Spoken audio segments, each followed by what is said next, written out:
আসসালামু আলাইকুম। বর্তমান বাংলাদেশের একটি বড় রাজনৈতিক দল বিএনপি। এই বিএনপি ৫ই আগস্টের পর থেকে এর আগেও তারা বিভিন্ন অপরিপক্ক সিদ্ধান্ত নিয়েছে, তাদের ভিতরে সমন্বয়হীনতার অভাব দেখা গিয়েছে এবং এই মুহূর্তে ৫ই আগস্টের পর থেকে তারা যে সিদ্ধান্তগুলো প্রতিনিয়ত নিয়ে আসতেছে এবং তাদের যে বিবৃতি তাতেও তারা অপরিপক্ক সিদ্ধান্ত দেখিয়েছে। দেখেন, ৫ই আগস্টের পর শেখ হাসিনা বাংলাদেশ থেকে পদত্যাগ করে ভারত চলে যাওয়ার পর বিএনপি তারা কি করলো, দেশের একটা ক্লান্তি লগ্ন সময়, দেশের আইন শৃঙ্খলা বাহিনী নেই, পুলিশ তারা ডিউটিতে আসতেছে না, সেই জায়গায় এসে তারা একটা সম্মেলন ডাকলো। এই সম্মেলনটা ডাকা কতটুকু সমীচীন ছিল বা কতটুকু যৌক্তিক ছিল? যখন দেশের ভিতরে আইন শৃঙ্খলা বাহিনী নাই তখন তারা একটা সম্মেলন ডেকে কিন্তু সমালোচনার জন্ম দিয়েছে। তারপর এখন পর্যন্ত তারা যে সিদ্ধান্তগুলো নিতেছে, যে তারা এই যে অন্তর্বর্তীকালীন সরকার দায়িত্ব নিতে না নিতে তাকে বলা হলো যে ৩ মাসের ভিতর নির্বাচন দিতে হবে। তারপর দেখলাম আওয়ামী লীগের সজীব ওয়াজেদ জয়, শেখ হাসিনার পুত্র সজীব ওয়াজেদ জয়, তিনিও বললেন যে ৩ মাসের ভিতরে আপনার নির্বাচন দিতে হবে এবং ভারতকেও তিনি বললেন যে ভারত সহায়তা করবে বা ভারতকে তিনি দায়িত্ব দিয়ে দিলেন এক প্রকার, যে বাংলাদেশে যাতে ৩ মাসের ভিতর নির্বাচন দিতে বাধ্য হয় বা নির্বাচন দিতে হয়, এই জন্য তিনি ভারতকেও আহ্বান জানিয়েছেন। তো এই যে জায়গাটা, এই জায়গা থেকে তারপর আবার বিএনপি ঘুরে দাঁড়ালো। বিএনপি বলল না, অন্তর্বর্তীকালীন সরকারকে তারা সময় দিবে। তো এই যে তাদের সিদ্ধান্তহীনতা বা নির্বাচনের জন্য উঠে পড়ে লাগা, একটা অন্তর্বর্তীকালীন সরকার তারা দায়িত্ব নিতে পারে নাই, তারা এখন পর্যন্ত রাষ্ট্রের যে অবকাঠামো দীর্ঘ ১৭ বছরে যে রাষ্ট্রের প্রত্যেকটা সেক্টর ধ্বংস করে দেওয়া হয়েছে, সেই জায়গা থেকে তারা যে সংস্কারের কথা বলছে, তাদের সাথে তাকে সময় না দিয়ে তাদের প্রতি চাপ সৃষ্টি করা নির্বাচনের জন্য, এটা কিন্তু বাংলাদেশ আপামর জনগণ ভালোভাবে দেখছে না। দেখেন, এই আন্দোলন বা এই যে সফলতা, এই সফলতা কিন্তু শুধুমাত্র বিএনপির না, এই সফলতার ছাত্র জনতার সফলতা।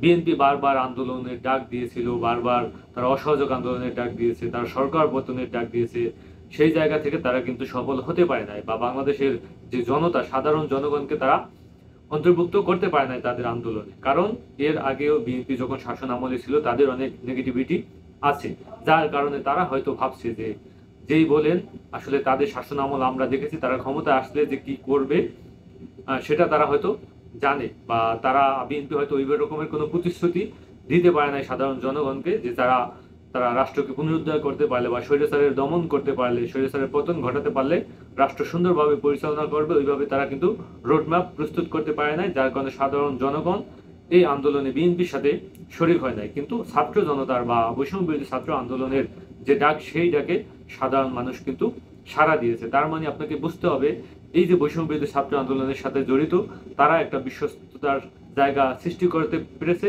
এবং তাদেরকে, তাদের প্রতি বাংলাদেশে আপামর সাধারণ জনগণের একটা সহানুভূতি আছে, সেই জায়গা থেকে তারা কিন্তু সফল হয়েছে। আমি বলি না যে বিএনপির জায়গায় অবদান নাই, বিএনপির অবশ্যই অবদান আছে এবং বড় রকমের অবদান আছে। তো সেই জায়গা থেকে বিএনপি এখন এই অন্তর্বর্তীকালীন সরকারের প্রতি যে চাপ সৃষ্টি করতেছে তারা প্রতিনিয়ত নির্বাচনের জন্য, এটা কিন্তু সাধারণ জনগণ বা এই যে যুব সমাজ বা এই যে বৈষম্যবিরোধী ছাত্র আন্দোলনের সাথে জড়িত যে বড় একটা জনগোষ্ঠী, তারা কিন্তু এটা ভালোভাবে দেখছেন। অবশ্যই আপনাকে অন্তর্বর্তীকালীন সরকারকে অবশ্যই সময় দিতে হবে এবং ধীরে ধীরে তাদের সাথে সমন্বয় করে তাদেরকে কতটুকু সময় দেওয়া দরকার, কতটুকু সময় তাদের দরকার, বা বিএনপির যে চাওয়া পাওয়া, বিএনপি ক্ষমতা আসতে যে সংস্কারগুলো তারা করবে, সেক্ষেত্রে এখন যদি সেই সংস্কারগুলো এই অন্তর্বর্তীকালীন সরকারের সাথে সমন্বয় করে করতে পারে, সেটা কিন্তু বিএনপির জন্য একটা লাভজনক কাজ বলে গণ্য হবে। তো সেগুলো তারা না করে, এই অন্তর্বর্তীকালীন সরকারের সাথে সমন্বয় না করে বা তাদেরকে বিভিন্নভাবে পরামর্শ সাহায্য সহযোগিতা না করে, যদি বিএনপি এই চাপ সৃষ্টি করে অন্তর্বর্তীকালীন সরকারের প্রতি, সেটা কিন্তু বিএনপির জন্যই ক্ষতিগ্রস্ত হবে বলে আমি মনে করি। তো সেই জায়গা থেকে বিএনপির উচিত এই অন্তর্বর্তীকালীন সরকারকে সময় দেওয়া এবং এই বৈষম্য বিরোধী ছাত্র আন্দোলনের সাথে, যেটা এখন বর্তমানে জামাত করতেছে, জামাত বৈষম্য বিরোধী ছাত্র আন্দোলনের সাথে পাশে আছে, তাদের সাথে বিভিন্ন সিদ্ধান্ত নিতেছে, বিভিন্ন সিদ্ধান্তে তাদের সাহায্য সহযোগিতা করতেছে। আমি মনে করি বিএনপিরও উচিত তাদের সাথে সমন্বয় করে দেশকে এগিয়ে নিয়ে যাওয়ার ক্ষেত্রে এই সংস্কারের যে কথাটি এখন বারবার আসছে, সেই সংস্কারের ক্ষেত্রে তাদের সহযোগী হয়ে কাজ করা। অন্যথায় বিএনপি ভবিষ্যতে কিন্তু বড় রকমের বিপদের সম্মুখীন হতে পারে।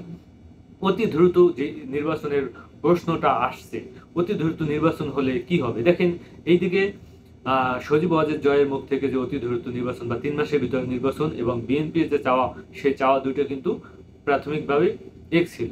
তার মানে এই যে এক চাওয়া বা তাদের সাথে আসলে মানে আওয়ামী লীগের সাথে বিএনপি বা বিএনপির সাথে আওয়ামী লীগের যে সিদ্ধান্তের যে একই জায়গায় একই সময়ে নির্বাচন চাওয়া বা পরবর্তী 3 মাস বা অতি দ্রুত নির্বাচন চাওয়ার এই যে একক সিদ্ধান্ত তারা নিল, তার মানে এখানে একটি জিনিস কিন্তু লক্ষণীয়, বিএনপির ভিতরে হয়তো কোনো একটা এজেন্ডা মানে এজেন্ডা কাজ করতেছে, যারা চাইতেছে অতি দ্রুত নির্বাচন। এবং অতি দ্রুত নির্বাচন হলে কারা লাভবান হবে, আওয়ামী লীগ লাভবান হবে নাকি বিএনপি লাভবান হবে, এই জিনিসটা আপনাকে বুঝতে হবে।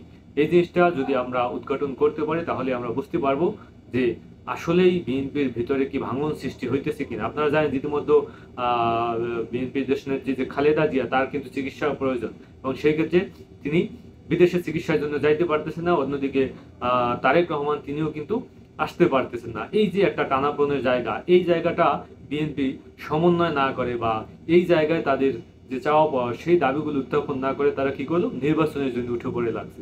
তো এই জিনিসটা আসলে সাধারণ মানুষের কাছে বা এই বৈষম্য ছাত্র আন্দোলনের যে নেতা কর্মীরা আছে তারা কিন্তু অন্যভাবে দেখতেছে। তো সেই জায়গা থেকে আমি মনে করি বিএনপির এখনো সময় আছে তাদের কামব্যাক করা, তাদের সিদ্ধান্ত নেওয়ার ক্ষেত্রে তাদের দলীয় যে সমন্বয়, সেই সমন্বয়টা আমরা কিন্তু দেখতে পাইতেছি না।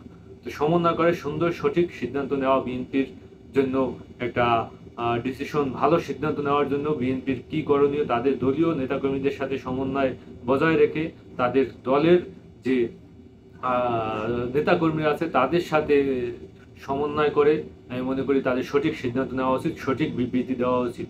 কখন নির্বাচন হবে, কিভাবে হবে, তার জন্য তারা আপনার চাপ সৃষ্টি না করে বরং উপদেষ্টাদের সাথে বা প্রধান উপদেষ্টাদের সাথে মিটিং করে আমি মনে করি একটা সঠিক সিদ্ধান্ত নেওয়া উচিত। বারবার এই যে এখন এক সিদ্ধান্ত নেওয়া, পরবর্তীতে আরেক সিদ্ধান্ত নেওয়া, এরকম একটা স্মার্ট, এরকম একটা পুরনো রাজনৈতিক দল বা এমন একটা বর্তমানে সব থেকে বড় রাজনৈতিক দলের ক্ষেত্রে এটা কিন্তু আমরা কাম্য নয়। এরকমের একটা দল এরকমের সিদ্ধান্ত নিবে, বারবার ভুল সিদ্ধান্ত নিবে, আবার বারবার তাদের সিদ্ধান্ত চেঞ্জ করবে, বারবার বিভিন্ন রকমের বিবৃতি দেবে, এটা আসলেই এরকম একটা রাজনৈতিক দলের কাছ থেকে আমাদের কাম্য না। আসসালামু আলাইকুম।